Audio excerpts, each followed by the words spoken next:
Well, hello, folks. This is Customizing the Clone Wars. Apparently, I didn't have the episode right last week. This is episode 23, right? 23. It is 23. Excellent. Excellent. I am your host, Chad Peak, a.k.a. Peak-OB1 Customizer. And man, do we have a special show tonight. But before we get into it, I'm going to introduce my co-host, the dynamic duo from Custom for the Kid blog spot. They are Brian Fulton and Elias Fulton, otherwise known as Darth Daddy and Elias. How are you guys doing? Doing all right. Looking forward to this episode. One of our favorites. Yeah. Yep. Everybody loves this one. It's the Deserter. But before we get into it, we have a special guest tonight. We have Chris Seekell from Star Wars Underworld. How you doing tonight, man? I'm doing fantastic. I'm really excited to be on this show. I just got back from New York Comic Con and I did 5 podcasts in 2 days. And now this is going to make it 6 podcasts in 2 days. Right. Your guys said that you had somebody doing your show for you while you were away, right? Yes, we have people. We have people all over the place. Where is he from? Mississippi or Missouri? Benjamin Hart. Yeah, he's the original founder of the Star Wars Underworld. So he was holding down the fort along with our good friend Zach Arnold from the Intergalactic Peace Coalition podcast. Awesome. Tell us about yourself. Not like people don't know who you are. Really honored to have you on this show. It's great. So just like somebody doesn't know who you are, let's just tell us about it. I'm honored to be here. So my name's Chris Seekell. Probably the thing I love most in life is Star Wars, which is why I'm on a Star Wars show right now. The thing that got me into Star Wars was collecting and action figures. So I'm really excited to be on a show that focuses on not only action figures, but making action figures even better. So I've been a Star Wars fan since I was 4 years old, and that's when I got my first Star Wars action figure. So I have like maybe 800 action figures. I'm pretty into it. Still up to date. Was just out on Force Friday getting Rogue One stuff just a week ago. So this love for action figures in Star Wars ended up turning into a love for podcasting and social media and blogging and all the stuff that we do online. So I met some really awesome people on social media when I was a young adult, and we got together and we created a website and podcast and social media network called the Star Wars Underworld, which really started as just a network of blogs and just random stuff online, Facebook pages and groups and stuff. And now it's turned into a news website that apparently a lot of people check. It's kind of mind-blowing that, it's come this far. So, I do it with, as I mentioned, my good friend Benjamin Hart from Mississippi and Dominic Jones from Toronto, Ontario, Canada. And we have lots of other amazing people on the staff, including these guys right here, who do a feature, Darth Daddy's Customizing Corner, on our website, StarWarsUnderworld.com.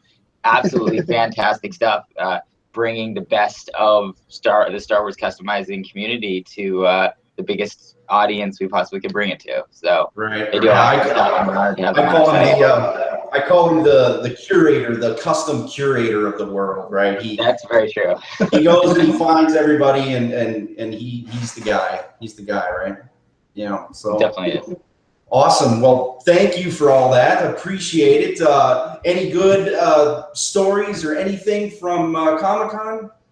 Well, I think we want to save like a lot of stuff for later. So watch the show. Okay. But I'll lead off with one thing. Let's see it. You want to see it? I'll show it to you. Which one? I have multiple things to show to you. I have to pick, but I have to start with the best thing. Here we go. This is the best thing. I got this. Wow. I'm going to show it as close as I can to the screen so people can see it. This that right is amazing. I mean, you should know what if you're watching this show, you know what this is. Oh, yeah. But just in case you don't, or just in case you're listening and not watching it visually, this is the Ahsoka novel by E.K. Johnston, the continued adventures of Ahsoka Tano after the Clone Wars. It's going to be on shelves everywhere on Tuesday, but they were handing out copies of it exclusively at New York Comic Con. So I was able to get one. Fortunately, they sold out pretty quick. But my good friend Patrick snuck in and got a few of them before they sold out. Unfortunately, I was not able to get this particular copy signed by Ashley there because she was there. However, Ashley Eckstein and E.K. Johnston are going on a book tour. You can go over to, I think heruniverse.com has a list of the places they're going. But one of the places they are going is the Grove in Hollywood on November 6th. So I will be there at that signing, and that's when I'm going to get my book signed. Excellent. By the author, Ashley Eckstein. Did you guys hear the clip? The clip. We're already breaking down the cover. Anyway, move on. Did you hear Ashley read the clip from the book? Did you hear her read it? Oh, yeah. Man. Chills, right? Ooh, woo, man. Just great. How about a movie? You think we should make this into a movie? I hope so. Yes. Please. Yes. The only thing I want in life. Yeah, I think, and me and Brian share the same feeling, just the whole the part that we missed that leads up to episode 3. Man, would that make a great movie. But right? here's the thing, I gotta tell you something quick. From what I'm hearing, I haven't been able to read more than the first page of this book yet because I was doing New York Comic Con things. But I did hear people talking about it, and what they said was this stuff is mostly after Order 66. Yeah. Oh, cool. So what that means is they're not touching that era that you're talking about, and maybe there's a reason why they're not touching it. Maybe there's a reason. Yeah. Killer. So let's get into it. Let's do what we always do.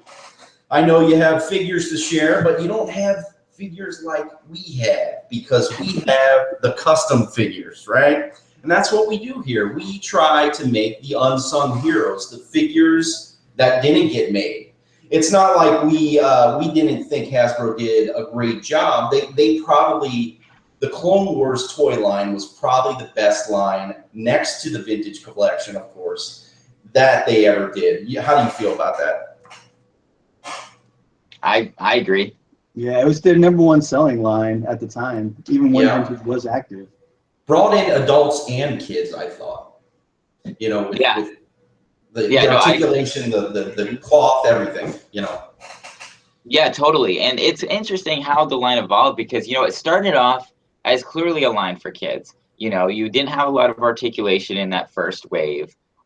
You had characters that came with a lot of action elements, playability elements to them. They were kind of more worried about that than they were about the just the authenticity of the look of the character. But you noticed as the line moved along, they got better with that. Oh, yeah. It evolved. You saw more of those soft goods and more articulation. And the wrists were ball jointed. Yeah, they got to a point where that line was the most articulated line ever in Star Wars. Yeah. But then, as things started to wind down, it started to go a little downhill. And the last few Clone Wars figures that were released were, could have been done better. Yeah. And it was really unfortunate to see it end like that. But I still picked them up to finish up the collection. Oh, yeah. But it definitely during the Clone Wars line, that's when we saw, I feel the peak of Hasbro as far as their work with Star Wars, because they had great stuff outside of Clone Wars as well during that time. So I think it's really fortunate that we got to see the airtime of this show line up with that time in Hasbro's history. Because if it was anywhere else, it would not be the same. If it was later, it would be like what we're getting with Rebels. If the show was earlier, it would have been what we got with the micro series. Yeah, so the fact that Hasbro peaked at the same time as the Clone Wars, couldn't have gotten anything better than that. Yeah, I feel the same way. Totally. I don't think Rebels is getting any love. You know, we're big fans of Rebels, and we just want more. Just give us some more, you know? Yeah, we just Next want is going to be reconstructing Rebels, you know? Yeah, right. Customizing the clone is going to be water under the bridge soon. Not that soon. We got a lot. Let's get that ghost. Let's get We're that on ghost. season 2. Yeah. Yeah, and me and Darth Daddy were talking earlier. You know, we're not real huge fans of the 6-inch, but I buy them. I just got the Kanan. Whoops. I just got the Kanan 6-inch. I'm having a technical difficulty here. Sorry. The Kanan 6-inch, and he's totally awesome. But here's another question. You know, with the 6-inch in general, you know, when am I going to get my Zeb and my Ezra? Am I going to get Street Rat Ezra, or am I going to get new Dark Side or Ezra? You know, am I going to get the whole gang? You know, I feel like with 6-inch, I hit a stumbling block every once in a while. So I don't know. How do you feel about 6-inch? Here's the thing. I feel like I have to love it. Like I'm forced to love it because that's the only good thing that exists now. You know, they have put out some decent 3 3/4 figures. There's that Black Series line that's exclusive to Walmart. So there's a few of them out there. But the thing is, if you want to, with the new movies, if you want to have great figures and if you want to have a lot of characters, is that 6-inch Black Series now. So it's unfortunate because obviously since they're a different scale than what we're used to for, you know, the past like 40 years, it doesn't fit with our collections, which that's really unfortunate. It's unfortunate that, you know, we're paying twice as much as we normally would be for each character. You know, it's much more difficult to army build because of that. And it will be very difficult for customizers because, you know, they're not going to be able to buy all those, you know, cheap figures to use to like kit bash stuff. So whereas like just parts and stuff. So it's very problematic, but but you know what? Again, if you're a collector, that's really your only option because it's either that or nothing. Like there's no, I mean, really the only other good option is to do what you guys do, which is make the stuff yourself. You have to have a huge amount of figures from the past to do it. Yeah. And, you know, not a lot of people have stocked up. Yeah. So, I mean, I think that Hasbro's doing a good job, despite all those issues. They're doing a good job with the line. Like, it's a good line. I think the sculpts are really good. The sculpts are good. It's really improved this. Very much so. And they're good. I like their character choices so far. Yeah. You know, it's great that they are making some realistic versions of the animated characters.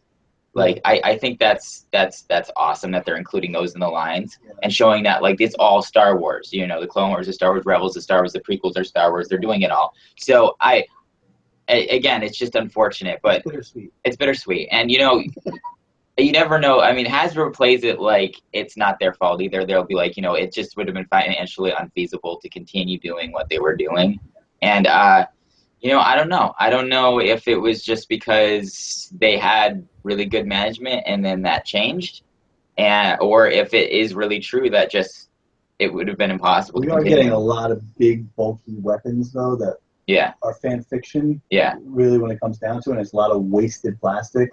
Because I know, like, all these new Rogue One figures, I'm taking those big, bulky pieces, and they're in the drawer. Yeah. I don't display them with the figures. But that's the thing is, like, you know, despite the fact that I guess I can give Hasbro some leeway for the fact that, you know, just that the price of all this stuff has just gone up and, you know, their costs have gone up. So even though at the same time, there are some things that they will come out and say, that their PR will come out and say, that is just really troubling. And that is when they come out and say that, like, the 3 3/4 scale now belongs to kids. And by and kids... They even targeted, what did they say? Was it 11-year-olds or 6-year-olds? Yeah. No, it's 6 years old. 6 years old. 6 years old. And when you think you have people who have been with this, you know, these collections, you know, I know myself. Like, I just turned 13 yesterday. Do I look 6 to you? I'm collecting here. I matter. Yeah. 6-year-olds can't afford to buy figures. Not in bulk. Not in bulk. Like when I was 6 years old, I was just buying it with like chore money, and I'd have to like get a yard sale off stuff to get more Star Wars stuff. And you know, I was only getting like maybe one figure a month or something like that when I was like 6, 7, 8 years old. It wasn't until like I was a teenager, and especially not until I, you know, got like my first job that I was able to actually buy like most of the stuff that was coming out. So, but I guess for them, the math just works out. They would rather have like, you know, 10 6-year-olds buying one figure than one 13-year-old buying 10 figures. Yeah. Yeah. And I'll get into it a little later when we talk about, you know, our Rogue Fridays. I'll touch upon that as well. I only had one person waiting in line with me, and it was a super Walmart, but we'll talk about it a little bit. Let's get into the show, shall we? All right, this is The Deserter. The original air date for this show was January 1st, 2010. What an awesome year for Clone Wars. So I will screen share that. And this is our fortune cookie. It says, "It is the quest for honor that makes one honorable." I love that fortune cookie because it says something about these people at the time. You know what I'm saying? They're going after what? They're going after achieving a goal, but maybe they feel like it's honorable, maybe they don't. They just strive for it though, and they achieve what I believe are honorable things. What about you guys? What I liked about this episode, when it came to honor, they both had different ideas of what honor was. Yeah. And there was almost a little bit of disagreement in the beginning, but by the end, they kind of found that there was a common ground, and they agreed on what was honorable. Yeah. He left him to stay with his family, even though he was a deserter, right? Yep. Okay, so usually what I do is I read from the episode guide. I have it right here with me, like I usually do. It says, Obi-Wan and Captain Rex's troopers land on the planet Seleucami. I found out that's the pronunciation of it. I used to call it Seekell. Seekell.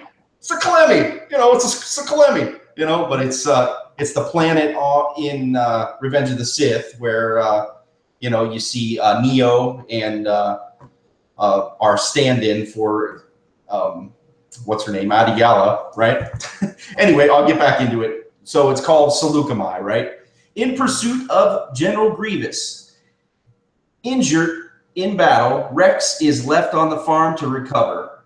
Rex discovers that the farmer Cut the Queen is in fact a deserter from the clone army. He now lives a very different life from a clone trooper with a family of his own. All right, so that is the synopsis of the story. We will get back into it here. And here we see from last week, we were talking about this. Last week we did episode 22, and that was Grievous Intrigue. And yeah, his ship is crashing down onto Seekell. Yep. I'm gonna hold that over your head for the entire episode. I just want to let you know that. I love that. I love that. Please do. You know, I read things how I see them, you know, and I used to go, Seekell, and here comes Obi-Wan. I love Obi-Wan's accent, you know, he's like, oh, it's Seleucami. You know, we're going down there. We're going down to Seleucami. I can't do Obi-Wan any justice, really. So we'll move on. So here we are on the planet's surface, and it's beautiful. It's like palm trees and whatnot. And if you're seeing that there, they are in pursuit of Grievous. And this is the first time, and we actually got this figure, which was cool. He had the cape on, right? He had the really cool cape, like Count Dracula, right? I never really seen that before. Like the buckle's off to the side. Yeah, and I think they has it like tucked under that kind of metal collar. Yeah, I love the Clone War. Remember that? I guess it was a battle pack that he had come in, and they actually made him with that cape, and it was the soft goods on that figure were amazing. Yeah, he turned out really excellent. You know, I definitely think they might have copied my Grievous. But theirs turned out excellent, man. I couldn't complain about the Grievous after the original one, because as we know, the first one that we got in 2008. Do you have that one, Chris? The original one from 2008. Yes, I do. He couldn't really stand, could he? No, he couldn't, and he caused many an avalanche. Right. Yeah, and they really, I think they got it right, because they learned that they had to make better feet or something like that. So, so let's move on here. And this is the first time we actually get a reek, you know, from Attack of the Clones. Since the Clone Wars takes place between episode 2 and 3, you can see here that, you know, they add elements from both films. And they have a bunch of EOPs over there. Yeah, that's cool too, right? We actually got one of those, not a Clone Wars style, but we got it with Qui-Gon Jinn, right? Yeah, that was the mail away, wasn't it? Yeah. It originally it was it was so hard to find in the mall packaging, right? Because mall packaging. You say the line for me, Chris. It's nostalgic for me. Yes, it is though. It's getting that way, right? So back then, that package was so hard to get, the Qui-Gon Jinn and the EOP, and it ended up being a European release, and no one could find it. So the distribution was so poor that they probably brought it back. They threw out the old Qui-Gon Jinn, you know, put the poncho on him, or put the poncho on the newer one, the one that we got like 3 of in 2012, right? And then they gave it as a mail away, and I love that. I love that I actually got it. You know, I thought it was harder to get the. It was like the thing with those balls that were rolling in the Phantom Menace. It was the Fumbus, not the Fumbusat, but it was the ammo wagon is what it was. The ammo wagon. That thing was harder to get. I've been collecting since 78. I took a little break in gosh, when I, you know, in the early 80s, I took a break after it ended, but I was into my teenage years and doing things, but I got back into it in college. So I was definitely into mall packaging myself. So we will move it right along here. And here we see Grievous, right? He's trying to get to a couple ships that actually can get him off of this planet, right? So he's a little concerned, and his battle droids are running out of power and everything.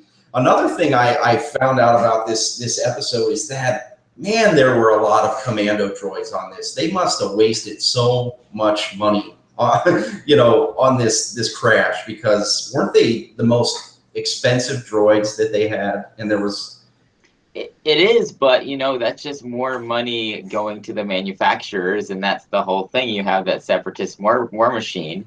You know, they don't care how many get destroyed, because that's just more money going. You know, it's the people that are funding the war. You know, that's how it works. Yeah, Clovis, right? Clovis was getting rich, right? Yeah, just more for him to skim off the top. For sure, for sure. So here we are. What can the planet be? The planet Seekell, without the awesome. I'm supposed to be the one who's bugging you. Yeah, right. You're bugging yourself. You're not doing a good job, mister. You're not Here doing we a good are. job. Here we are. Funny. Yeah. And we have the bark speeders. That there is the connective tissue to Revenge of the Sith, obviously. So we're seeing this planet before. Even that, I think when she died, like those plant. Can you go back to that screen share of Grievous where You have to stop talking. Is it this one here? Is it this? Those plants that have like the big white bulb on them, kind of like back there. When Addie Gallia died, she was like going over a river, and there were, I think I remember a bunch of those. So she might have actually died in Seekell too. But it was Stas Ali, wasn't it? Stas Ali. Oh, Stas Ali. Addie Gallia died in. Oh yeah. So Stas Ali. Yeah, we talked about that a little bit last week too, Chris. Just the whole Well, how do you feel? Where do you stand on the whole? They had to bring in a different actor, actress to play the same, pretty much the same character in these movies. In the prequels. I'm trying to think of a decision that was dumber than that right now. I mean, I kind of agree. It's Star Wars, like right? you can't do stuff like that. And also, if even if they had done it, it would have been fine if they had just not renamed the characters. That's exactly what I said last week. But the problem with Eth Koth and Agen Kolar is they don't even look like each other. Like, Stasili looks a little bit like Addie, and I think, was there something about them being like related or something? Yeah. So like that, but the actress who played Stas, she could have just stood in for, for Addie, and it would have been probably fine as long as, because there weren't any really super close shots. You just saw her for one quick scene. Yeah, so it would, it would have been fine. But the Agen thing is just like, okay, so this actor who played Eth Koth, he can't be in this film, so we're gonna make another character that basically wears the same clothing and is the same species, but just has a slightly different skin tone. But we'll give him another name. Like, who's coming up with this stuff? Yeah. Like, it doesn't make any sense at all. Yep. Thank you for that. I totally agree. I mean, where I am a huge fan of the prequels, I'm a huge fan of George Lucas. There are some little things that just kind of bothers me. I mean, I don't want to go like on a tangent here and destroy your wonderful podcast, but I mean, I will just briefly say that my opinion on the prequels is like the opposite. It's like flipped from most people's opinions. Most people thought that it started rough and they kind of pulled it together and it got better towards the end when you got to like the third movie. Whereas for me, I felt like it fell apart. Like, I felt that it started really strong, and then it kind of wavered a little bit in Attack of the Clones, and there were some not so cool things in that. But then by the time you got to Revenge of the Sith, like, there was a lot of mistakes made. But the problem is, Revenge of the Sith is such a good action film that the mainstream audience loved it. But I have lots of, so I don't want to get into all the specific things. That's for another podcast when we're talking about movies.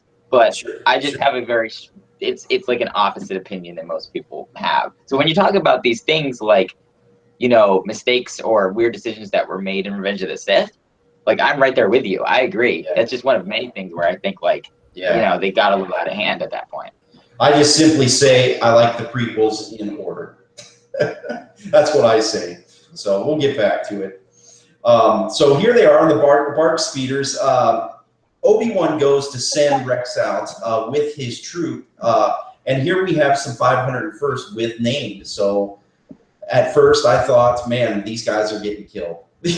They have names. But that's Rex. They can't kill Rex. No, I meant his troops. I meant his troops. What he thought and what actually happened are different. Is Kix there? Yeah. So it's Jesse, Hardcase, and Kix is going out. With Rex. One of them did get killed. But anyway. Yeah, that's right. I'm not gonna say which one because spoiler. Yep. Yeah, we'll be talking about all the great episodes. You can come on anytime you want.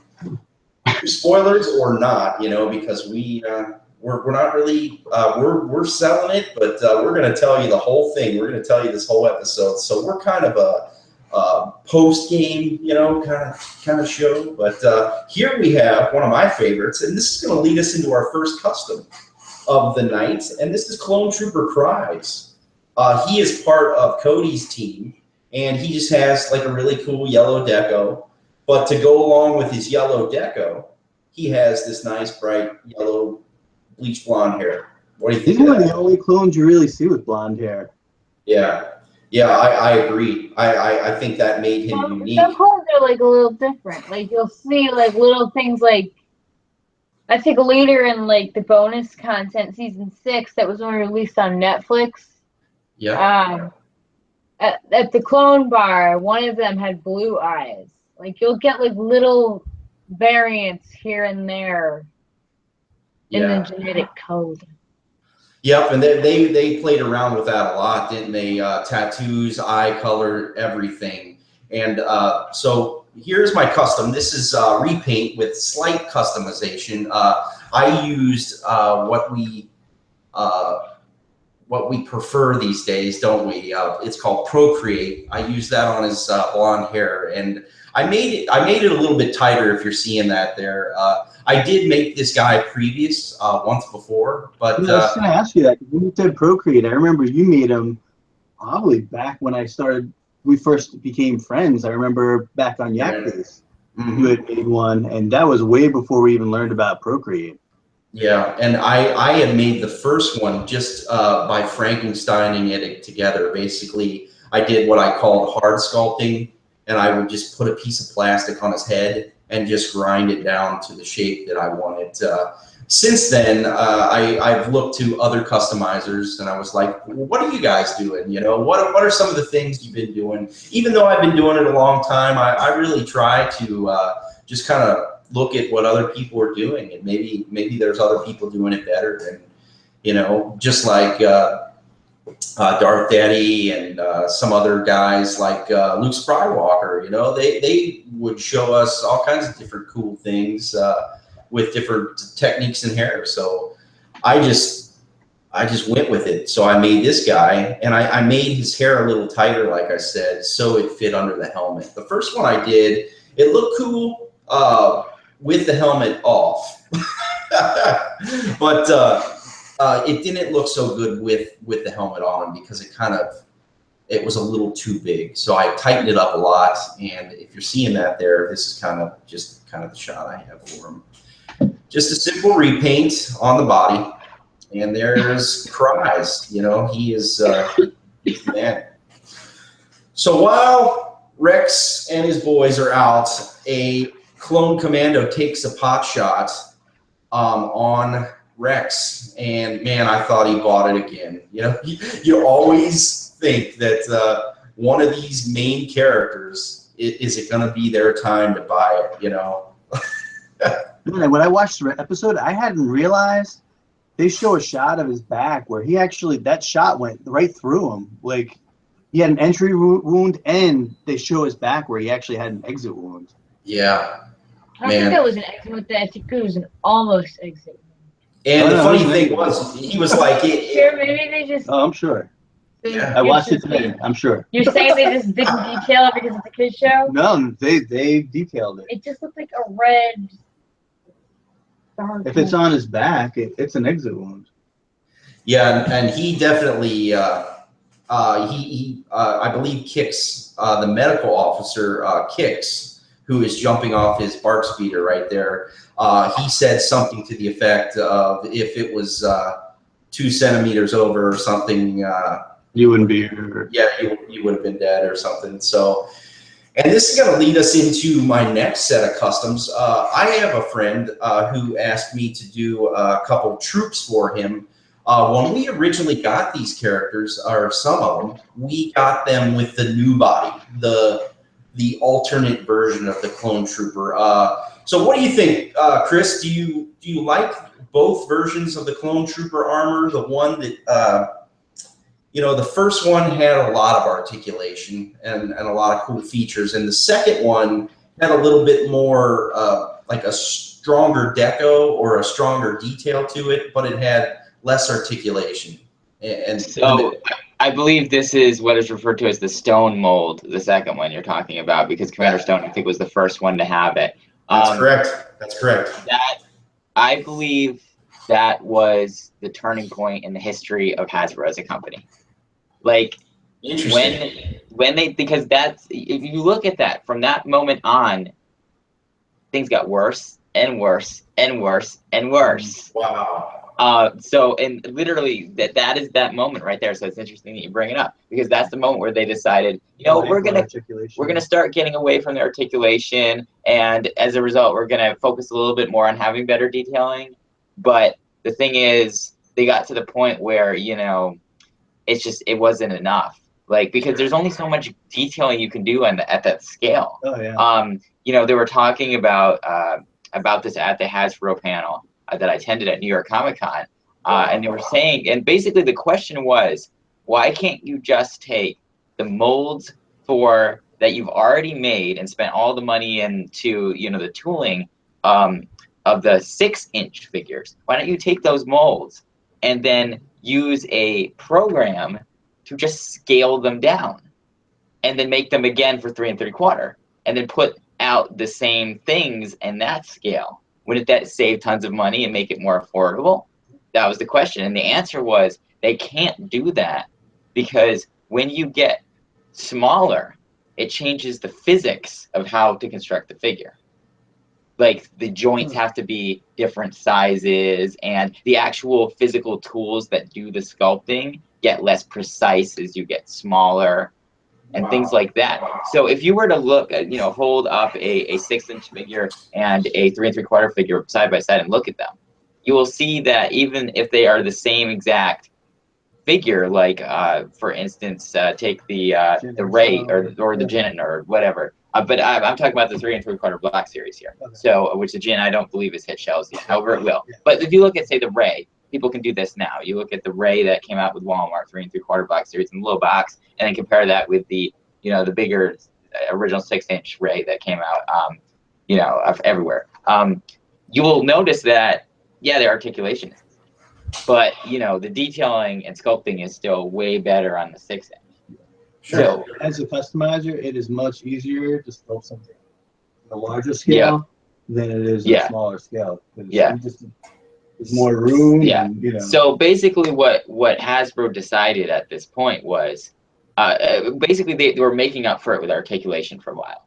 They were saying, okay, we can't push the quality of these figures any further. We have the soft goods, we have the pretty decent, you know, sculpting and painting and detailing and all this stuff. But the only thing that we possibly can do to make these figures better is to just make them more posable. And so they did that for a while, and then they reached their peak. But then they said, okay, at this point, we've reached a point where we can't get any better. Yeah. So what do we do? And their decision was, well, let's keep the price affordable. And so what they did was they stopped their research and development. They halted it for the 3 3/4, and then changed that over to the 6-inch department, where they actually could push everything further. But then they took that 3 3/4 and it got put on the back burner. And that since that point where they started shifting this, it's just turned into a point where it's second fiddle. You know, it's the line that's made for 6-year-olds. And yeah, some of them have, because they're not putting as much time into the articulation, time and money into articulation, they can, some of the figures are pretty nicely detailed as a result, as a trade-off, but I don't think it's worth it. I think if you're at that scale, you know, you're not looking for a figure that looks absolutely amazing, because, you know, your eyes can only see so much. It's so tiny. What you want is a figure that's functional, that, you know, can bend and pose in a way that looks natural. Because you look at these figures now, starting with those molds, you know, with the knees that don't bend for the clones that you're talking about, and then moving on forward, you just got to a point where they just got more and more unnatural. And then you run into problems when you have to sit them in vehicles or put them on a speeder bike. You know, you can only put the ones on speeder bikes if they came with a speeder bike and they specifically have the articulated knees. Otherwise, no other character can sit on a speeder bike.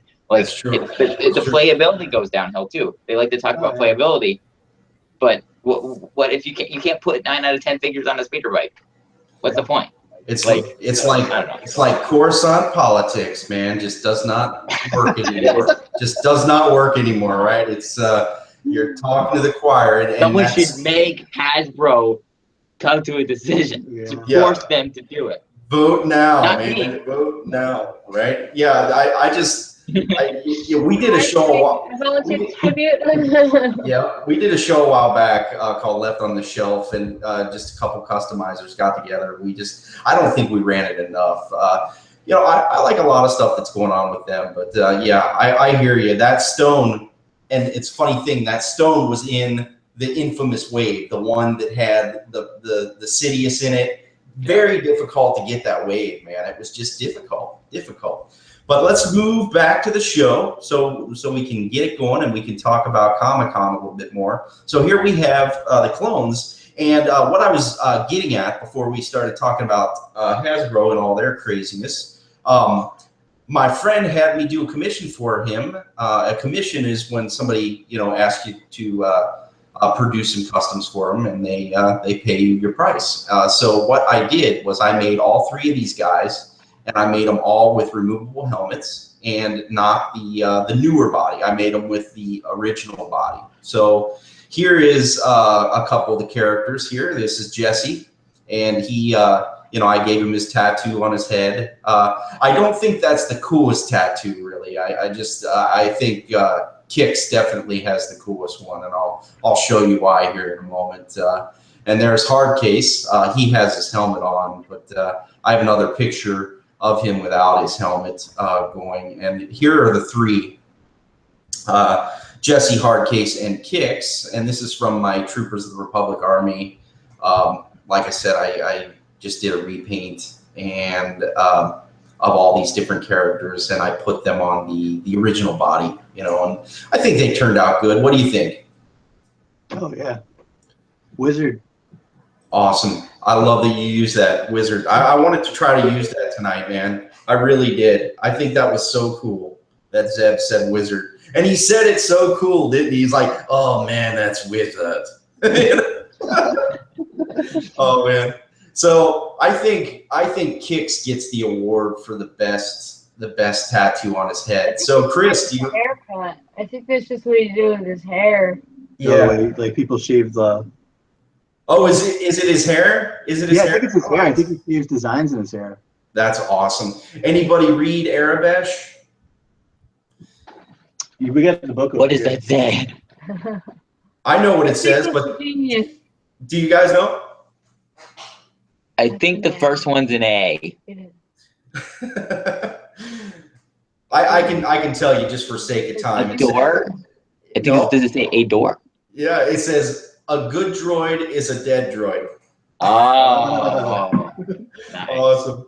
Yeah. You sure it doesn't say a good droid is a dead one, because it's that must have been hard to paint. You know what? You're right. That's why you're here, buddy. That's why you're here to correct me. Oh wait, straighten me out. That's 3 letters in the end. That's a good droid is a dead one. Is a dead one. That is correct. That is exactly what it says, man. I appreciate you saying that, and you can kind of see it a little bit there. If you can see the head there, I kind of put the tattoo in there, but it was just so darn small. I wasn't able to actually put the Arabesh in there. But I saved you from the tattoo, but nobody's gonna be able to bring you back from Seekell. Yeah. Seekell, man. It's Seekell. I told you it's Seekell. It's a Seekell. No. I like Saluka Mai and Kaminoan. That's one of my favorites too. I used to go Kaminin. Yeah, they're Kaminins. They're Kaminins. When we get to an episode where they're there, I'll hold that over your head. Yeah, right. We will get to that. We will get to that moment. But this is another sorely missed thing that I actually didn't get to make yet. I wanted to make it, and I didn't get around to doing it. I will get there at some point. It's kind of that medic bed or whatever that was all on the side of the bark speeder. And the 2 bark speeders that we got that I can remember offhand were the regular one, the red one. And then we got the blue one, but it didn't have this. It had like a sidecar. Yeah, the sidecar with the gun from that episode. I think it was the Zygerian one where they're on Ahsoka's old planet, and the one, and it was the Ahsoka rode in the sidecar with Anakin. Yeah, what a missed opportunity for repaint, right? I definitely want to get one of those and just repaint that thing, man, for that Zygerian arc. Yeah. So, yeah, there's the bed. If you can see that there, that's a cool little feature. I pick a lot of my photos and stuff up off of Google. Just a lot of great resources for customizers. If you need to look at the details, because that's where the devil is, of course. So here we have this wonderful farmland, because they realized with the EOB that they were actually on a farm. So they put up Rex for the night, and hello, we have Sue LaQueen. Check her out. She was something, wasn't she? She was a really amazing character. She greeted you with a gun in your face. Yeah, that was a cool gun too. That man, just that cool rifle. I just love it. I just love it, and that's going to lead us right into our next gal, and that's Sue Queen right there. We have that. Yeah, and that was a custom I did quite some time ago. Gosh, I had to do that. Yeah, we actually own her here. She's behind us. She's safe right there. No more avalanches today, though. Yeah. Yeah, no, I the first time that I saw this amazing collection back here, that was one of the few that really stood out to me. Yeah, that's an amazing. She's hot pink. Yeah, she's hot pink. How can you miss her, right? she's even like a brighter pink, like in person, like in that photo.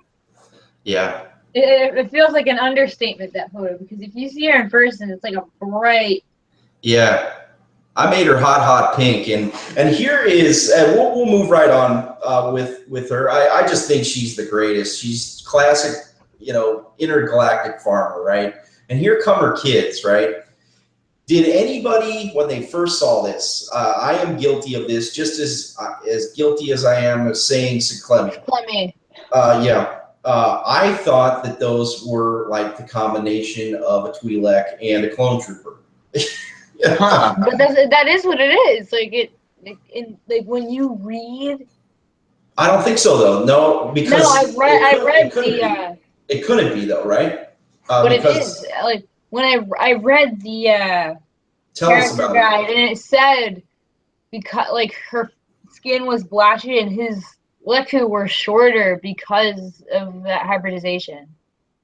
Wow. Well, I thought I had read that those were kids from some other person or something, because I read both in different places, so I'm wondering which one's correct. So what's the correct thing? Because I'll pose one question to you, Elias. I appreciate you saying that though. How does the math work? Because the older kid, Shaiya is like, what, 5? Think about the clones. The clones were constructed to age twice as fast. You think that gene might have passed on to their children. That's incredible. That's incredible. There it is. Drop the mic, right? Drop the mic. Yep. Well, there it is, folks. You got it today. Those are Cutler Queen's kids, man, and they are aging rapidly, right? But they are cute, aren't they? Unfortunately, I was not able to make Shaiya, but I will hopefully get to her at some point. But I sure did make this dude. This is Jack LaQuaid, which we also have. Yeah, kind of a combination between now we know it, a clone trooper with rapidly aging traits and a Twi'lek. Little dude, likes to run around. I love his little boots, man. They're awesome. Or big boots, I should say, right? And you made that one from the dragon, How to Train Your Dragon figure? Yes. I made it from Hiccup and all kinds of different elements. The head is totally custom made, utilizing sculpture, my sculpture skills, I guess. I do come from an art background, so a lot of it was bits and pieces from some female characters. You can tell some of the arms and whatnot, they were a little bit smaller, a little bit more, it's hard to make little customs, you know what I'm saying? Yeah. Difficult. But I just made him bits and pieces of a little bit of everything. I don't really have a set custom that a set recipe. I try to pull from just about anywhere, as a lot of customizers I'm sure do, so that's that little guy. I thought he was awesome. He was a cute kid. So here are the guys again. And there they put that icy hot patch on him, that back to patch. Yeah, I think they call it, back to patch, they call it. Yeah, something like that. And we find out the little gal comes in and she goes, "Oh my gosh, you look like my daddy." Dun, dun, dun. Right? And we get him later. Spence is killing me. Yeah. And here he is. It's Cut LaQuaine. And here is my second version of Cut LaQuaine. I've actually done 2 versions of this guy. And I go back into recipes, different recipes. This is the same consistent recipe that I used for the first one. And I will show you that one as well. Just as soon as we go through and we see the Nuna, right? There's the Nuna on the table, right? We talked about that earlier. We sure did. Like in season 1, and we were talking about news. It's like, remember on that episode with Cut LaQuaine, they had a Nuna on the table. Well, Yeah. there it is. That's Sue, man. She must be some cook. She put like a little peach in the mouth. It's like a pig everything. roast. Yeah, a Nuna roast, right? But I think a Nuna is supposed to be somewhat like a chicken. Yeah. At least Tastes that's what I like think it's chicken. supposed to be like. Yeah. So Yeah, they're now I talking. want to try it. Yeah, for sure. I would try it. For sure. But so he realizes he's a deserter, right? And he's sitting around with his family and everything. And he's like, "What's your name? Or what's your number?" And he's like, "I also have a name. My name is Rex." He's like, "That's not as efficient as a number." And this is where I get the Kaminoans, right? The Kaminoans wouldn't think that, The Camino. Yeah, the comedians. The comedians. The comedians on Clemmy. Yeah. Comedians and Yeah, so here we have comedians and comedian. yeah. Here we have a little Easter egg. What's going on Oh, here? yeah, that was cool. The house just picture. here. Yeah.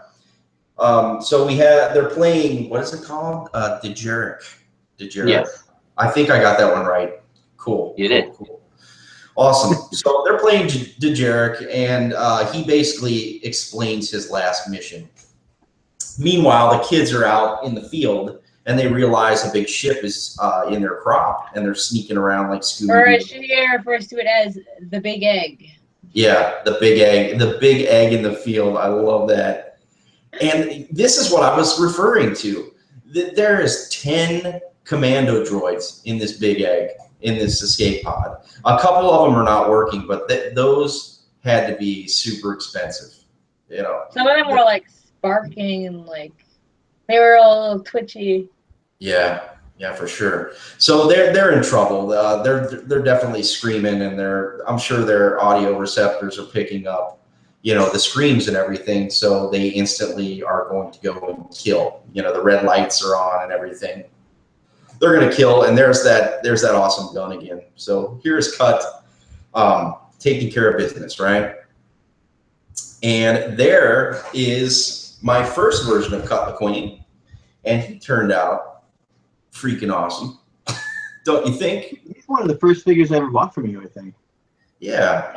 If not the first. Yeah, that's why I made the second, man. I just could not live without this guy, man. I'm telling you what. And then I got rid of the second one. So now I got to make a third one, man. I'll tell you, Chris, man, it's hell being a customizer sometimes, because you sometimes when you make copies, you have to make you have to make what people request or something like that. But if you get rid of them all, it's tough. It's tough. But at some point, you're just gonna have to start a mass production line. I would love to, especially for Sugi the Bounty Hunter, man. Oh, I think boy. Hasbro would come knocking at your door at that point, though. Oh, I know. Yeah. I don't think I don't know if they like me, but yeah, we'll move on. No problem. So this is an awesome picture. This photo was done by Brian, Darth Daddy here. Really nice photo. What was that back there? I know it's just a plain old back, but was it just cardboard pieces or? No, I have poster board, and I use Luke Skywalker actually recommended getting poster board to take nicer pictures of stuff that I had made, to try and class things up. And he said avoid black, avoid white, because it'll give you weird glares and stuff. But he recommended like doing a blue, and I ended up really liking the way that gray looks too. So I started using grays. Yeah, that was a real nice photo. I think it turned out really nice of those two standing there. I added your little Photoshop for you there, but that's a really great photo. This is one of my favorites. It definitely turned out really cool. The emphasis is on the characters, not so much the background, right? Yeah. Yeah. So here we have Obi-Wan finally caught up with Grievous, and they're ready to go into battle. Yep, they're fighting on the surface of Seekell, and he decides he's going to run like he always does because he's a coward, and he busts out that grappling hook that he has in Revenge of the Sith. And this is actually the first time we see it. So once again, they're pulling from Revenge of the Sith, and we're kind of we're getting a reveal. Remember when he blows down into space? I think. Yeah, in the vacuum of space. He uses it to get back onto the ship. He uses a little grappling hook thing. He's filled with all kinds of weird gadgets and whatnot. But in the end, we find out that Rex says, "I might have hit my head. I won't tell them where you were at." And that is the end of the episode. I love this shot where he's riding off of the sunset. I always wanted this to be what Rex did in the end. You know what I'm saying? Like I wanted him. I felt like in the Clone Wars, there needed to be some finalization for some of the main characters. What say you guys on that kind of situation? Yeah, I mean, there were definitely some loose ends on the show that I think that's why there was that Save the Clone Wars movement, because so many of us kind of felt unfulfilled by when, the announcement came that the show was going to be no more. And I think we all had that desire for closure. And Rex was certainly one of those characters that we wanted some kind of closure with. Speaking of closure, I remember when I was watching the finale of Rebels. I remember my dad, you didn't notice Ahsoka in that corridor at the bottom. I mean, I saw descending, slightly descend. I thought she was dropping dead onto her knees, so I didn't think about saying it's okay, so she's dead. That's how it works. I'm gonna cry now. Yep. But then, we were unresolved again. She kept walking downstairs, and I was like, okay, well that is. She did walk downstairs. That's what I thought. But Maul and Ezra, when they walked in, it wasn't stairs; it was blocked. Interesting. I feel maybe she was. Yeah, but if you look at the Topps card collection that Dave did, it was. Yeah, but back to What does that have to do with closure though? This episode. Yeah, because it has to do with closure. Because it's about Ahsoka. He's right. Yeah. Including Ahsoka. Well, I feel the same way about Dark Disciple. I'm like, oh, crushed. Oh, yeah. That one. Yeah. Don't talk about it. I'm gonna cry. That's something I wish they turned into a movie. I agree. That would have been a great movie. Yeah. But yeah, for as far as Rex and Cut LaQuain go, this is definitely one of my favorite episodes of the Clone Wars. For sure. Not really because it was just every time that I watch it, it gets better. Yeah. It's one of those ones that just holds up. Some of them are really great the first time you saw it, or the second time you saw it, and then you were kind of over it after watching it so many times. Whereas this one has so much meat to it because it's so central to the story of the clones, and it's one of those things that you remember after watching over 100 episodes because it told you so much important information about the clones' personalities, and it told you that they're more than soldiers, which is huge. Yeah, they have growth, right? Yeah, somebody who used to be in the military too, and I got out because I just saw that you can't have a family in the military. Yeah. And I knew that was something I really wanted. And I saw these guys were getting Dear John letters. So I really related to Cut LaQuain. Yeah. I understood his motivation, and he's one of my favorite. Him and 99 are probably my two favorite clones. 99. Oh, man. But I love Cut LaQuain. Guys, stop. Yeah. Awesome. So one of the reasons as a former military guy, I understood his motivations. I understood why he wanted to do something other than what he was doing. Yeah. Yeah, I feel the same way. I like the growth. I like how they grow and they become people again. They weren't just test tube worthless nothings, you know. That's what they looked like in the movies. They didn't really sum them up. In Attack of the Clones, you only got to see them for a second. You didn't know what you were thinking of them. And then in Revenge of the Sith, they were all turning on their Jedi generals and killing people. Yeah. That was the beauty of Clone Wars, you know. That's why I felt like we needed it so bad. It wasn't just a kid's show. We definitely needed the Clone Wars, you know. It was when we got to Revenge of the Sith, I was like, "Where's the Clone Wars? You know, where's the Clone Wars? You know." So we finally got the Clone Wars, and that was great. And that was an awesome episode. So we'll leave it at that. So we'll get into just a quick. Let's get into some of your shares from the from Comic-Con. Tell us about it, or do you want to start with your Rogue Friday? We have not seen the last of Seekell. That's But true. I think we should. That's true. I went to Seekell for Rogue Friday. They had Awesome. Seekell. It's a Seekell sandwich. But for Rogue Friday, my big find was this. K2SO. This is the second Black series, and he's super articulated and better than any which way. He didn't come with anything. It was just this figure. Myself and Elias were talking about this before the show. Why he didn't come with anything, and you were saying that he's kind of the muscle of the group. Yeah, he's the muscle. You know, he doesn't need anything. You know? I have seen people articulate the 3 3/4 inch using battle droids. Nice. Does he have wrists? Yes, he does. He's got the wrists right there. Awesome. So he can move that in any direction. Yep, he's got full range of movement in the wrists. Pretty much everywhere has you know, this is something that you don't see a lot. Look at that. Oh, it's almost like the Mace Windu ankle? Yes, it's like the Mace Windu ankle. Yes, so he can give himself his feet can move around in different ways. So that's really interesting. So Rogue Friday was fun. It started at midnight. There were definitely more than 2 people at the place I went to. I went to Toys R Us, and that's because Toys R Us was one of the few stores that was actually doing midnight stuff this year, which is a little funny because last year, you know, everybody was doing it. There were only like a few Targets that weren't.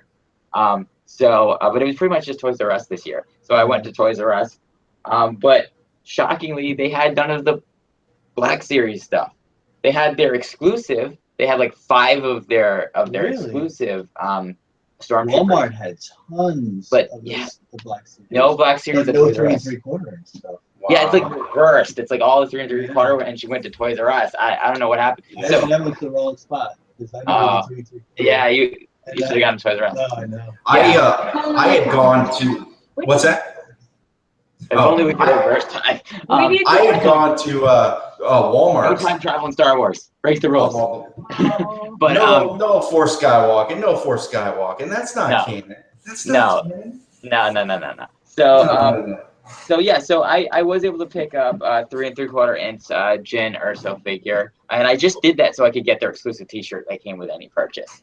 It was a Funko shirt with Jyn on it, and I'm not a big Funko person, mainly because I'm scared if I get one, then I will never save money.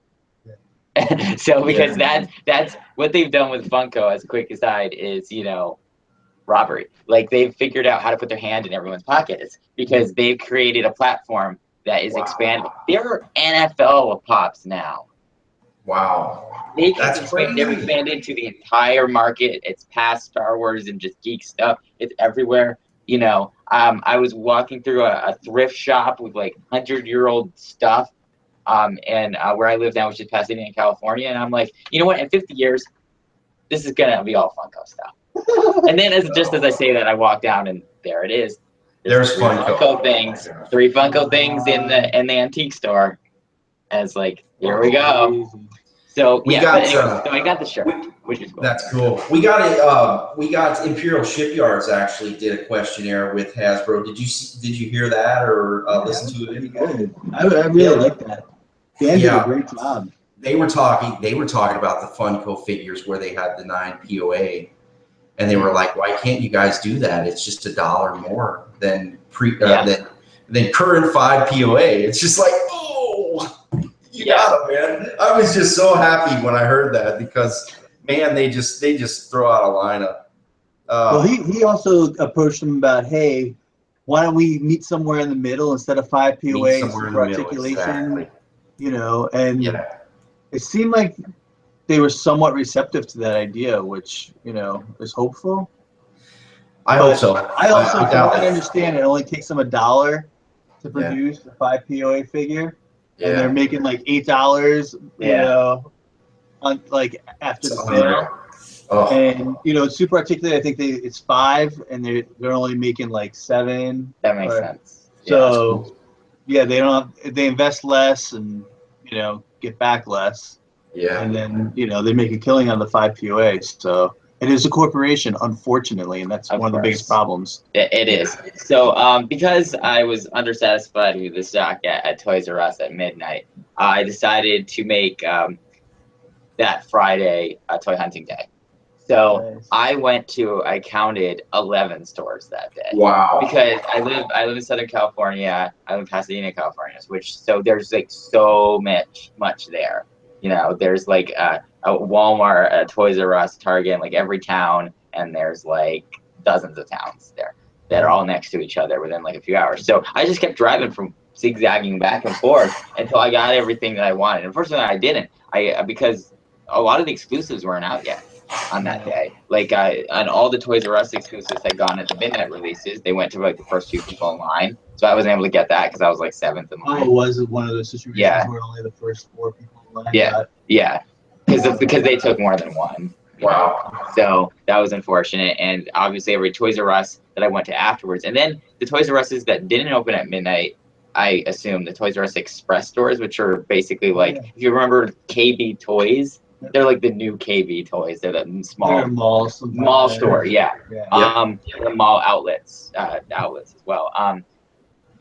They had not gotten any of the exclusives in yet, so that was kind of disappointing. And Target had not gotten their exclusive. Hasbro and Walmart had not gotten theirs in. So basically, all I found was this K2SO, and then also a 6-inch Black Series Gen figure as well. But fortunately for me, I had the best mother in the world, and she had realized that she would get to go to these things 3 hours before me because I'm on West Coast, she's East Coast. And she also realized that, you know, where she is New Hampshire. That's a very underpopulated area, and most people, you know, go to Walmart for like hunting supplies out there. You know, not as many Star Wars fans. Have a lot of time. Exactly. If you ever get as far north as Berlin, nobody else buys Star Wars stuff up there. I'm surprised they even stock it. Like one time I was up in Berlin, New Hampshire, which is way up north, like north of Mount Washington. Like, you know, I got in there, I'm like, full stock. It's like an adjustment shelf, but yet I knew it had been there for like a month. And so I just like, I want this and this and this and this and this. But everything is awesome.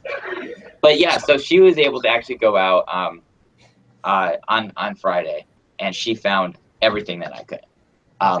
Not the exclusive though, because she didn't know about it, unfortunately. So I'm still looking. Which one were you looking for? The Toys R Us exclusive.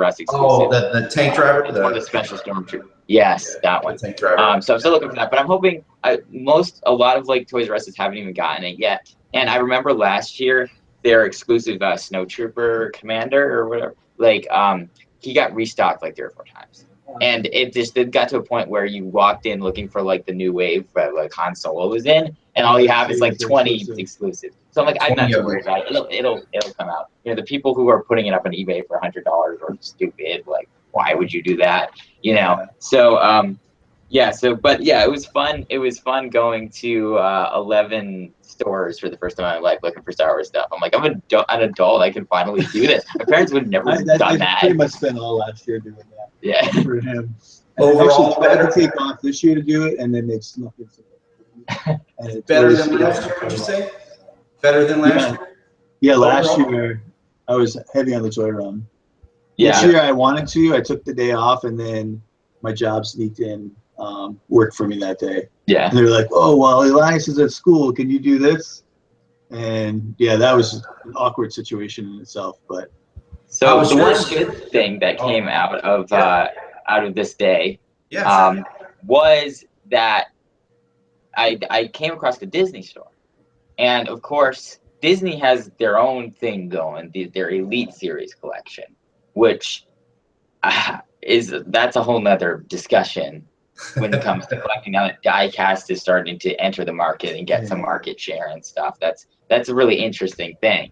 I had not bought any of the Elite Series before just because they're so darn expensive, and also it's annoying because they're like a 7-inch scale. They're a little bit bigger than the Hasbro ones, which is like, I understand that they did it for probably business reasons because of licensing and stuff, but like as a collector, it's really frustrating because it's not like the diecast look all that different than the plastic. So the fact that if you put them all next to each other, the scales are all going to be off. It's just, I don't know. Scale Wars. Scale Wars. Yep. Rogue One, a Scale Wars story. So, so I went there, and one thing frustrated me, and then there was a silver lining. The thing that frustrated me was after going to like 11 stores, well, I guess 10, because you minus the Disney store from that, 10 stores looking for this guy, and only being able to find this guy and Jen, I walked into the Disney store, and there were, I counted, 300 Elite Series figures. Wow. 300. I'm like, are you kidding me? Like, I saw there was they were all piled on a table, and there was like 100 on a table, and then there was another table, and there was a backside to that table, all 100 in each of those sections. So they're easy. And they were easy to get, and there was more characters as well. They had put out like kind of the first like 3 waves of Hasbro was all represented in this just first wave of Elite Series Rogue One. So I was there like, this is really annoying because I'm already bought into the Hasbro 6-inch because I already have all my Force Awakens stuff and I've started collecting the non-Force Awakens stuff as well and going back and getting some of the old ones that I'd missed from before that. And it's like, I can't start another collection of something that's so close to that and buy everything twice and then also pay more for the Elite Series. They're like $26. Like, oh, man. No. So I'm like, this is so annoying that the line that I collect is like so hard to find and so under distributed, and they're coming out so slowly when the Elite Series is just like, whenever you want, you can get it. Yeah. Like, it's really annoying. But the silver lining is this. Because they had put all this stuff out, they needed to get rid of the Force Awakens stuff that they had left in their store as quickly as possible. So they put them on sale for $15 each. That's so cool. I'm like, okay, that's cheaper than a Hasbro Black Series. So I'm like, I'll pick up one. And just because I'd been looking at it for a year, and that was the Ray and BB-8. Sweet. I'm like, this is good value. You get 2 figures for $15, 7-inch scale. A lot of great accessories. They have more accessories than the Hasbro ones do. Oh, really? It came with it came with her backpack and her gun, in addition to the staff and Luke's lightsaber. Oh, that's a big So the downside, she's 7 inches. But she's 7 inches. I put her next to, and I actually didn't know the 7-inch thing until I bought it because it was so close. I assumed it was the same. But then I put it up next to, the Hasbro Ray to compare. And I'm like, wait a minute. The only thing I did hear that was bad, I guess the guys on Toy Run were saying that some of the joints break very easily on those die-cast You know what? I haven't noticed the breaking thing, but the paint chips really easily because it's on. I mean, if anybody ever played with metal model cars as a kid, you know that if you had them like in a tub all together, they'd grind against each other, and then you just see silver. That's what these are. So you got to be really careful with these things. You can't have them touching each other. If you display them together, if you store them together, you have to make sure they're not touching. And if you articulate them, sometimes you run into some problems. Like Ray's shoulder, it's, let's see, is this mirror imaged? No, it's not. Okay, so it's this shoulder here. Sure. This shoulder here, I went to move it out so she could kind of like hold her staff, like this. And so she's holding her staff like this. And then when I moved it back down like this and it exposed this part, because as you know, the way it articulates, when you move the shoulder up, it kind of slips this part underneath the shoulder blade. So when it came back out, it was all just paint was exposed gone, metal. right? Oh, All the paint was gone. man. I was like, oh. Ugh. So don't even breathe yeah, on it. Don't even breathe on it. Right? yeah, exactly. You might have to leave those things in the package. Put it That's the back in the safest thing. package. I was lucky. But hey, it was $15. It was a good deal. Yeah, I got the K2SO also. I was lucky. I did get him as well. I don't collect all the 6-inch, but that was one I really wanted. He looks rad. He really looks cool. Yeah. You know, it's a really great design for Star Wars, I think. Me and Brian talk about this all the time. I think I'm more excited for Rogue One than I was for Force Awakens. How about you? Oh, say that again. We were involved in a side conversation. I apologize. Oh, sure. Are you more interested in Rogue One, or do you find that you're more interested in seeing Rogue One than you were Force Awakens at this point? This is a tough one. It's completely different things in my head because and I'm excited for different reasons. Like I was really excited for Force Awakens just because it was Star Wars coming back for the first time in a while on the big screen with live action, and it was also seeing characters like Han and Luke and Leia come back, and that was really special. And that feeling you can't replace with Rogue One, obviously. I mean, Mon Mothma, it's not the same. Not the same. But with that being said, I have a whole new type of excitement for Rogue One because I feel like it's going to be very different for a Star Wars film, and I'm excited to see something that's different and that kind of pushes the boundaries in a different direction. And I'm really excited to see kind of like new characters and so I think it's tough. I feel like the hype for Rogue One is definitely not the same as the hype for The Force Awakens. I think that hype for Episode 8 is already here. And, people it's just going to get crazier and crazier up until Episode 8 happens. Episode 8. But we're going to be disappointed. Some people are definitely looking past Rogue One. But as a Star Wars fan, I'm glad that they're making Rogue One. I think it is a good decision to make spin-off films in between the trilogy films for the first time. Yeah, I agree. Cool. Wow. So how was your Rogue Friday? Was it good, Brian? I went to Walmart. I lucked out. There was one guy who kind of broke off from the pack because we realized very quickly when they opened all the pallets up, there was no 3 3/4 inch. And I had gotten there I'm embarrassed to say how early I got there and how long I stood there waiting for them to open these pallets, hoping I get we got there maybe when we did Friday together last year. We got there 8. No, we got there at 9. And it paid off. We got everything we wanted. Yeah, we did. But except for Ray's bike. But we went to Walmart right from Toys R Us and we got it. So I took your advice. I was like, let me just go to Walmart. I know that they hardly had anything at Toys R Us the previous year, or only enough for the first few people online. And I ended up getting there really good. Anyway, I went, they had nothing for 3 3/4 inch. Luckily, there was a guy who started walking down by a bunch of stacked boxes, and there was one box that had a few of the 3 2-packs, and that was all I was able to walk away with that night. So that was kind of depressing. And then in the morning I went to Target. Target was stocked with everything, and I wish I just went to Target in the morning when they first opened, because I could have banged out everything I wanted just in one shot. Right. And they had that better deal. So next year, I think I'm just waiting for morning and I'm going to Target. Awesome. Because I think that's the way to go. Yeah, I wish I could have gone to Target, but there weren't any Targets that opened at midnight, and because I was up so late, I did the thing where that was great. You don't even have to go at midnight. You could just go at 8 o'clock. Yeah, but the thing is, I did the thing on year prior where I did both the midnight and the opening the next day thing, and so I only slept like an hour. So it was crazy. Yeah. So and this time, the way that my schedule was working, I was doing a lot of work later at night. So I was used to kind of staying up late, and like anytime I'd have to wake up in the morning, like, you know, I'd hate it. So I would have had to pull an all-nighter probably to do the morning thing. You know, that morning thing, I didn't even show up till like 9:30 because I had to write a report for my job. Yeah. And so I didn't even get there when they first opened. I showed up an hour and a half later, and nothing was even touched. That's amazing.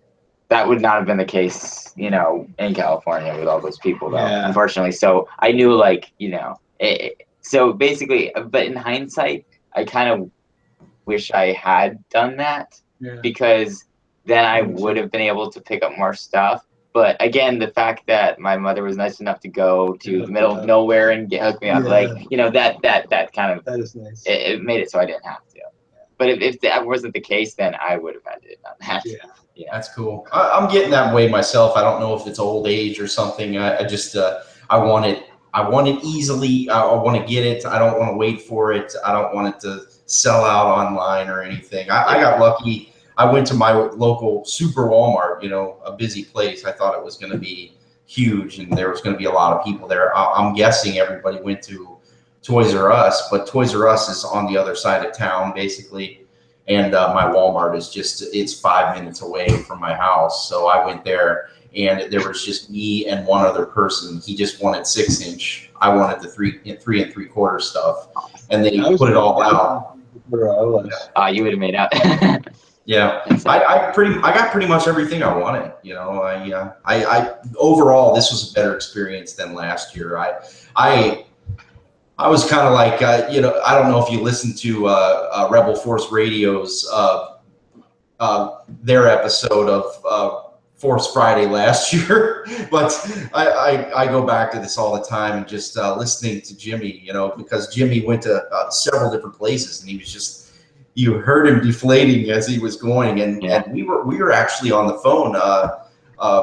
Darth Daddy and Elias and I, we were on the phone at midnight, you know, because they're an hour ahead of me, and it was just like, oh man, oh. I'm like, what's wrong, man?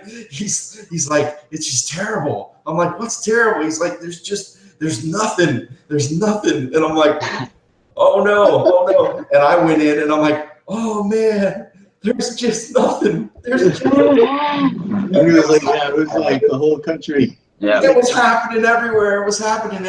And I just, oh man, I went in with really low expectations, but man, I got everything I wanted. I got the 6-inch I wanted. I didn't get the Royal Guard, till the next day. I went to a Walmart that closes. I still haven't found that. Yeah. I had to ask him, you know, I was like, I know you guys have these things because they're in the circular. I don't know if you saw that circular that I think it was Yak Face was posting.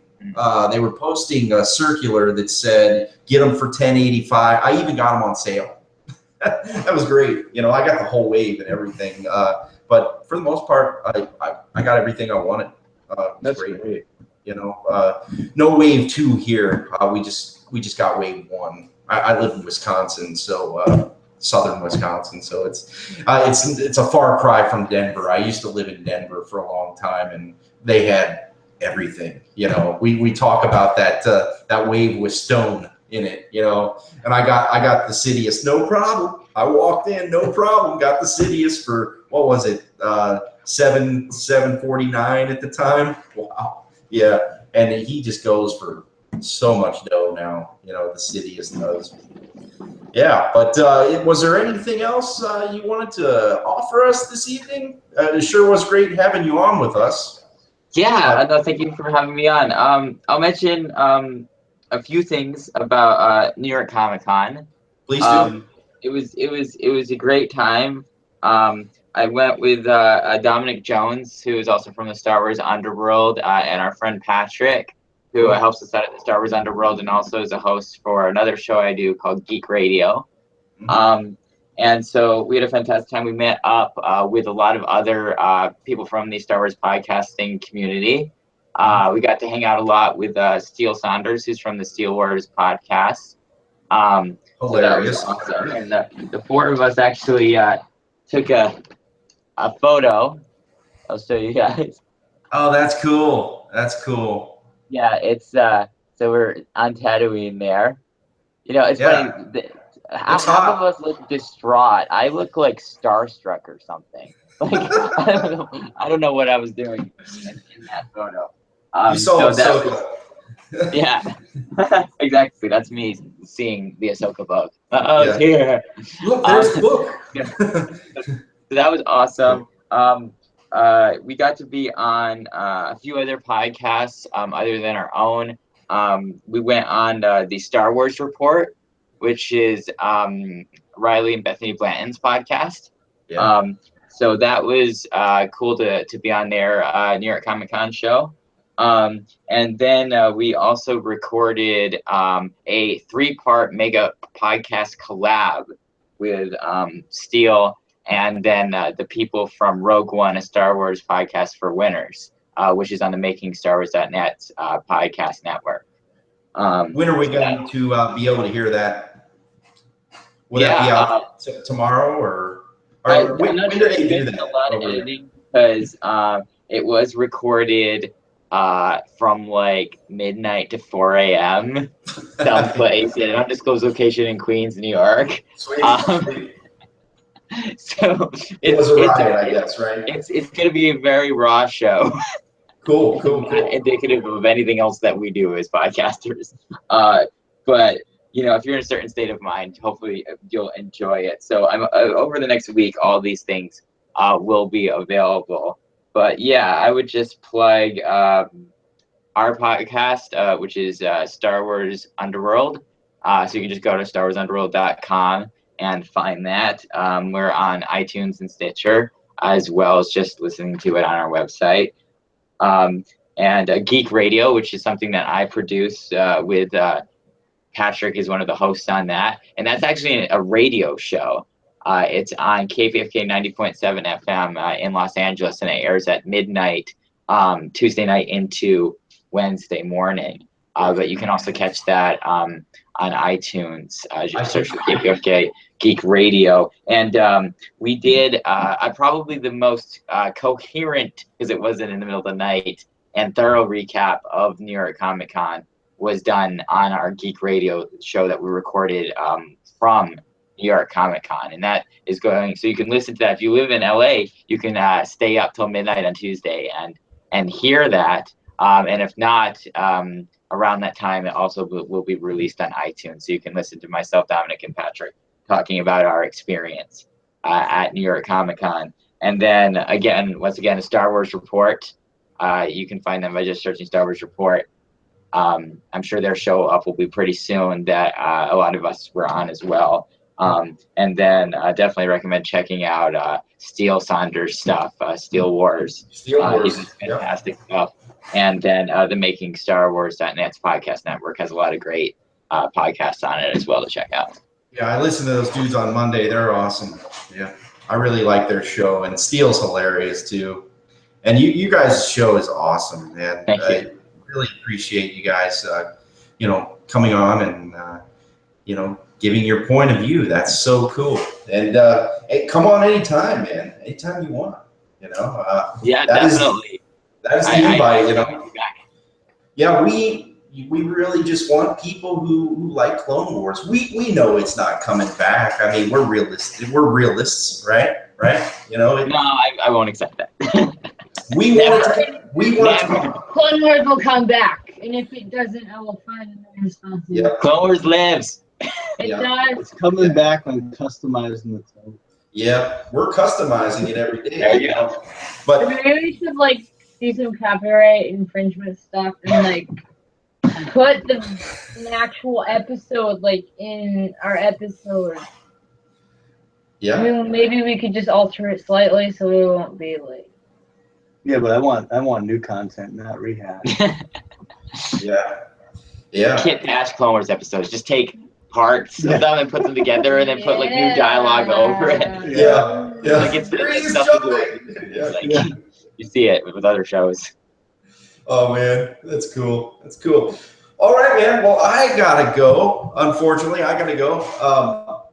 But where can we find you, Darth Daddy and Elias? You can find us on customsforthekid.blogspot.com. From there, you can get links to our YouTube page, Pinterest, Instagram, Tumblr, Google Plus, Facebook, and I think that's it. Wait. Does this mean that the Star Wars Underworld is no longer the only Star Wars thing on Pinterest? Oh yeah, I've been on Pinterest for years. You beat us to it. No, we've been on it for about a year. Okay. And I would like to say we're like one of the few Star Wars sites that's on Pinterest. But Oh, then yeah, you that- come along and well, we're on Pinterest too. So Wow, pictures. Oh, I guess yeah, I'll have we've been to. there for Now years. you're in that conversation. There's Yeah. tons of Star Wars people on Pinterest. Yeah. Yeah, I like Pinterest. I just recently got on Instagram myself. I'm a little slow to the upkeep on all the different places. You can usually find me on Facebook, Peak-OB1 Custom Creations, Clone Wars Custom Figures, and you can find me on Instagram at Peak-OB1 Custom Figures. Please follow me. Please like me. That would be very cool. I would like that very much. And that is our show. Thanks for coming by. Awesome. May the 4th be with you. Peace. See ya.